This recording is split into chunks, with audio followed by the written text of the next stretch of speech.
আচলতে মোৰ জন্মদিন হ'ল 1 ফেব্ৰুৱাৰী কিন্তু যেতিয়া মই কামৰূপ একাডেমি স্কুলত পঢ়িছিলোঁ মেট্ৰিক দিয়াৰ আগতে আমাৰ সকলো বেটছৰে জন্মদিন ছাৰে 1 এপ্ৰিল লিখি দিছিল সেইকাৰণে চৰকাৰী কিতাপ কাগজত মোৰ জন্মদিন 1 এপ্ৰিল থাকে বিহালী ইলেকশ্যনৰ সময়ত মই কৈছিলোঁ যে ভাল দিনত আহি মহিলা উদ্যমিতা আঁচনিখন আৰম্ভ কৰিম আজি কেইবা হাজাৰো প্ৰায় 22-23 হাজাৰ মহিলাক বিহালী সমষ্টিত আমি মহিলা উদ্যমিতাৰ 10,000 টকাকৈ বিতৰণ কৰিম বাকি সমষ্টিবিলাকতো আমি এনেকুৱা একোটা অনুষ্ঠান আয়োজন কৰিম মই সকলো মন্ত্ৰী বিধায়কক কৈছোঁ যে মোৰ পৰা একোটাকৈ ডেট ল'ব লাগে আৰু হেনেদৰে আমি সমষ্টিবিলাকত গৈ মহিলা উদ্যমিতা আঁচনিৰ ধন বিতৰণ কৰিম মহিলা উদ্যমিতা আঁচনিত প্ৰথম বছৰ আমি 10,000 টকা দিম অৰ্থাৎ 2025-26 26-27 চনত আমি আৰু 25,000 টকা দিম 12,500 বেংকৰ পৰা আমি লৈ দিম 12,500 আমি দিম আৰু সুদ দিব নালাগে তৃতীয় বছৰত আমি 50,000 টকালৈকে আমি মহিলাসকলক বেংক আৰু চৰকাৰে মিলি দিব ইয়াতে 10,000 টকা আমি আজি 27 লাখ মহিলাক দিম যিসকলে ভাল কৰিব উৎপাদনমূলক কাম কৰিব তেওঁলোকক আমি 25,000 টকালৈকে নিৰ্বাচিত কৰিম 25,000 টকাটো যোনে ভাল কাম কৰিব তেওঁলোকক আমি 50,000 টকালৈ নিৰ্বাচিত কৰিম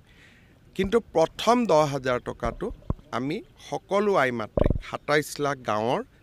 3 লাখ চহৰৰ আমি সকলো আইমাতৃক দিয়াৰ বাবে সিদ্ধান্ত লৈছোঁ আজি দুটা আৰু ভাল কাম হ'ব এটা হ'ল অসমত প্ৰতিটো ৱাৰ্ডতে VCDC আমাৰ স্বায়ত্তশাসিত জিলা পৰিষদৰ সমষ্টি গাঁও পঞ্চায়ত আমাৰ পৌৰসভা প্ৰত্যেক ৱাৰ্ডতে আমি একোখন স্বাস্থ্য মেলা কৰিম তাৰো শুভাৰম্ভণি হ'ব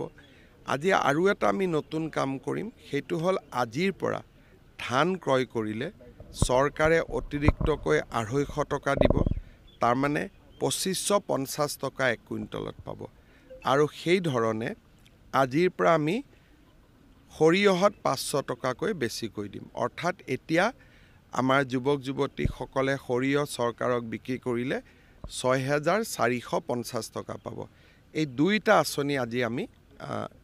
বিশ্বনাথ জিলাতে আৰম্ভ কৰিম তাৰ অত্যাধুনিক আৱৰ্ত ভৱনৰ আপুনি প্ৰথম অতিথি এইটো মই এনেকুৱা আপোনালোকে সাৰ্কিট হাউচটো দেখিছে আৰু এনেকুৱা সাৰ্কিট হাউচ আমি অসমৰ প্ৰত্যেকখন জিলাতে বনাব গৈ আছোঁ বিশ্বনাথত আৰম্ভণি হ'ল অসমত আহিলে অতিথিসকলে যাতে সুন্দৰকৈ থাকিব পাৰে পৰ্যটকসকলো থাকিব পাৰে তাৰ বাবে আমি সাৰ্কিট হাউচবোৰ নতুনকৈ ধুনীয়াকৈ বনাব সিদ্ধান্ত লৈছিলোঁ প্ৰথম সাৰ্কিট হাউচটো যোৱাকালি উদ্বোধন হ'ল